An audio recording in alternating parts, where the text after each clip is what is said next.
The peak of the Centre for Fortean Zoology's 5-day investigation wouldn't come from a plaster cast or a blurry photo. It would arrive in a few heart-stopping seconds of raw, terrifying experience, an event that would cement the Beast of Bolam Lake into legend. It was dusk. On the final evening of their expedition in January 2003, the temperature had plummeted and patches of snow lay on the ground. The team of 19 had regrouped near the car park as the daylight faded. The thousands of birds nesting in the canopy, which had been making a tremendous racket moments before, suddenly fell silent. All at once. At that exact moment, a team member from the Twilight Worlds Paranormal Research Society shouted out. He'd seen movement in the tree line, something big and something upright. On Jonathan Downes' command, multiple high-powered headlights were switched on, illuminating the clearing, and then everyone saw it. A huge humanoid creature burst from the trees and sprinted across the open space. Its movement was described as impossibly fast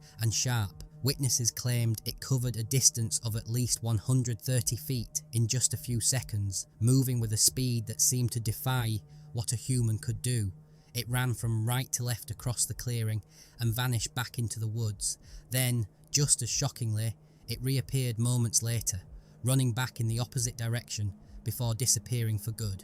The entire encounter lasted only a few seconds, so fast that only 5 of the 19 team members, including Downes, claimed to get a clear look. But for those 5, the image was burned into their minds. Downes would later struggle for words to describe what he'd witnessed, calling it so far out of the normal run of human experiences that there simply are not adequate words to describe it. He described a dark, man-shaped object, about 7.5 feet tall, with a powerful barrel chest and thick limbs. What struck him most was the unreality of the figure. He said it was as if someone had projected a humanoid-shaped piece of nothingness onto the landscape using a fast-forward button. It was there, but it didn't seem solid. The encounter was a success, confirming that something was in the woods. But what that something was had now become an even deeper and more frightening mystery. According to Downes, it was not an ape, and it was not a man in a suit. It was something else.